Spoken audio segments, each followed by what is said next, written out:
عام عوام کو تو نظر آنا چاہیے نا. اب میں چھوٹی سی مثال دوں کہ جب ہمارے مرتضی وہاب صاحب ایڈمنسٹریٹر کراچی تھے تو اس وقت جو ہے وہ جو 14 ارب روپے کلک میں دیے تھے سڑکوں کی مرمت کے لیے, سڑکیں بنانے کے لیے, جو کہ بقول حافظ نعیم صاحب تھے کہ 20 ارب روپے تھے. تو انہوں نے 14 ارب کا اعلان کیا. تو انہوں نے کہا 14 ارب سے ہم صرف پیچ ورک کریں گے. تو وہ پیچ ورک جو بھی ہوا جیسا بھی ہوا لیکن پہلی بارش میں ہی نکل گیا. اسی طرح سے آپ کی جہانگیر روڈ ہے, ابھی 1.5 سال پہلے بنی, 2 دن بعد بارش آ گئی, پوری نکل گئی.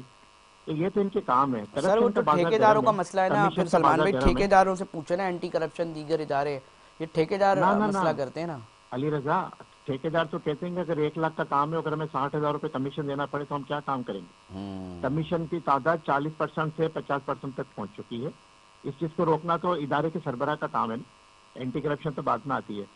اینی وے ابھی ایم پاکستان نے اپنے تئیں یہ الحمدللہ یہ کوشش کی ہے, اور مجھے پوری امید ہے کیونکہ جو ہمارے چیئرمین خالد مقبول صدیقی صاحب, ان کی قیادت میں آج وقت ملا ہے, اور مجھے پوری امید ہے کہ جو ہم نے ڈیمانڈ کیا ہے وہ وفاقی حکومت پرائم منسٹر پاکستان پورا اس کو ایکسیپٹ کرتے ہوئے, کراچی کی ضروریات کو دیکھتے ہوئے, کراچی کی انفراسٹرکچر کی ضروریات کو دیکھتے ہوئے, نہ صرف یہ کہ 25 ارب کا جو ہے وہ ایلوکیشن کریں گے, گرانٹ کریں گے, بلکہ K4 کے لیے بھی پیسے دیں گے, اور جو گرین لائن اس کے لیے بھی دیں گے. اور ساتھ ساتھ ایک اور مطالبہ بھی کیا ایم پاکستانی, تو جو تنخواہ دار طبقہ ہے اس پہ جو ایک وہ سال کا جو بیلنس ہوتا ہے اس کو 6 لاکھ سے بڑھا کے 15 لاکھ کیا جائے, اور ان کی تنخواہوں میں مزید اضافہ کیا جائے. یہ بھی ایم پاکستانی غریب طبقے کے لیے, مڈل کلاس طبقے کے لیے, جن کا جو ٹیکس انکم ٹیکس ہے وہ ایٹ سورس سیلری آنے سے پہلے ہی کٹ جاتا ہے, اس کے لیے بھی یہ مطالبہ کیا ہے. جتنا ہم کر سکتے ہیں ہم اپنا حق نمائندگی ادا کرتے ہیں اور کرتے رہیں گے انشاءاللہ تعالی. ہمیں نہیں پرواہ کہ پیپلز پارٹی کی حکومت کیا کرتی ہے کیا نہیں کرتی. زبانی کلامی فائلوں میں تو بہت کچھ انہوں نے کر دیا, اربوں نہیں کھربوں روپے لگا دیے, لیکن نظر نہیں آ رہے نا سر. سر وہ کہتے ہیں اپوزیشن نے نا وہ اینک ایسی پہنی ہوئی ہے جس پہ نا وہ نظر ہی نہیں آتا ہے, ان کو صرف نظر آتا ہے کہ جی پیپلز پارٹی بری, پیپلز پارٹی نے یہ کر دیا, پیپلز پارٹی نے وہ کر دیا. یہ کیوں کہتے ہیں سر, اس کا جواب آپ کو مل سکا ہے سلمان صاحب؟ دیکھیں علی بھائی, بات یہ کہ ایک تو اپوزیشن ہے سینئر اسمبلی میں, ابھی جو ہمارے سینئر اسمبلی میں اپوزیشن لیڈر ہیں علی خورشید, ان کی ابھی کوئی پچھلی حالیہ تقریر سن رہا تھا, انہوں نے کہا کہ اس پورے صوبے کو 15,000 سرکاری بسوں کی ضرورت ہے, لیکن پچھلے 17 سال میں صرف 400 بسیں یہاں پہ لائی گئی ہیں پورے سندھ میں, اور کراچی کی بات تو چھوڑ دیجیے. تو مطلب آپ اندازہ کر لیجیے کہ 17 سال میں صرف یہاں پہ 400 بسیں, جہاں پہ 15,000 کی ضرورت ہے, پلس یہ اپوزیشن ہے. دوسری جو سٹی کونسل ہے, جو KMC ہے, وہاں پہ تو اپوزیشن میں جو ہے جماعت اسلامی ہے, وہ بھی جب اب پتہ ہے نا سلمان بھائی پتہ ہے مسئلہ کیا ہے سلمان بھائی, مسئلہ یہ ہے کہ یہ شہر کے جو اہم ترین مسائل ہیں نا وہ بلدیاتی معاملات سے جڑے ہوئے ہیں, اور شہر کے بہت سنگین نوعیت کے کیا مسئلے ہیں. پانی دے دو بھائی ہمیں سڑکیں, ہماری گلیاں ٹھیک کرتے ہو, ہماری سیوریج کی لائنیں ٹھیک کر دو, یہ بہت نارمل مسائل ہیں اور بلدیاتی معاملات سے تعلق رکھتے ہیں. مگر وہ کہتے ہیں جناب, پھر مخالفین یہ الزام لگاتے ہیں کہ جی جب الیکشن کا ٹائم آتا ہے نا بلدیات کا, تو جی MQM جو ہے نا وہ بائیکاٹ کا اعلان لگا کے رائے فرار اختیار کرا دی تھی, مخالفین کہتے ہیں. تو اس وجہ سے آپ وہاں گراؤنڈ پہ نہیں آتے کیونکہ ووٹ ہی نہیں پڑنا تھا آپ نے. مخالفین کو تھینکس ٹو MQM کہنا چاہیے نا, کہ ہمارے بائیکاٹ کی وجہ سے آپ چند ہزار ووٹ لے کے جو ہے میئر بن گئے, آپ کونسلر نہیں بن سکتے تھے. چلو ہم نے ایک موقع دیا, آپ نے ڈیلیور کیا.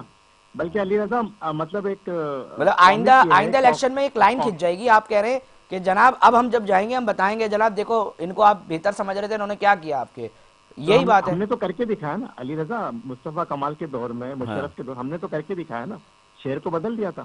اچھا ابھی مزے کی بات یہ علی رضا کہ جو منسٹر لوکل گورنمنٹ ہے, وزیر بلدیات ہے, اس کے پاس پاور بھی نہیں ہے, اس کی منسٹری کو کوئی اور چلا رہا ہے معذرت کے ساتھ. اور سننے میں یہ بھی آ رہا ہے کہ ان حالات کو دیکھتے ہوئے سر سعید غنی صاحب ہیں minister local government, Saeed Ghani صاحب نے ان حالات کو دیکھتے ہوئے اپنا استعفیٰ پیش کر دیا جو اب تک قبول نہیں ہوا. اور جو واٹر بورڈ کی صورتحال ہے وہ چیئرمین مرتضی وہاب صاحب ہیں.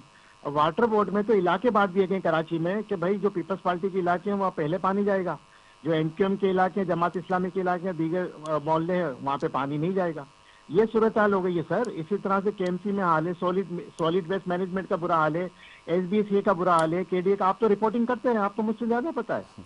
سسٹم ہر جگہ کام کر رہا ہے, سسٹم ہر جگہ کام کر رہا میں اس سسٹم کو چیلنج کرتے ہوئے MQM پاکستان ایک واحد آہنی دیوار ہے ان کے خلاف جو کھڑی ہوئی ہے. اگر MQM پاکستان بھی آج ہٹ جاتی ہے تو ان کے لیے تو اوپن اسپیس ہے. جو حال ٹھیک. لاڑکانہ کا یا مونجو ڈورو کا انہوں نے کر دیا ہے، لاڑکانہ کا کر دیا، وہ حال کراچی کا تقریباً کر دیا ہے. نہ بجلی ہے، نہ پانی ہے، نہ گیس ہے، نہ ٹرانسپورٹ ہے، نہ امن و امان ہے.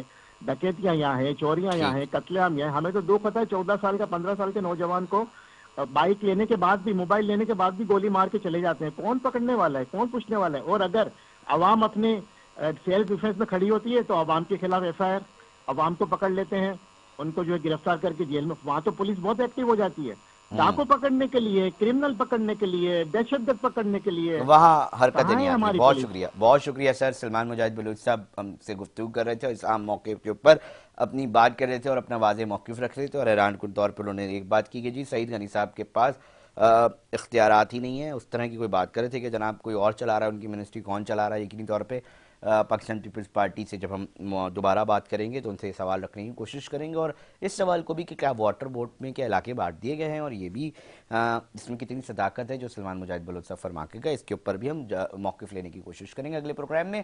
ناظرین، وقت اختتام کی طرف پہنچ چکا ہے. ہمیں اپنے سوشل میڈیا اکاؤنٹس پہ اس پروگرام کے حوالے سے فیڈ بیک لازمی دیجیے گا.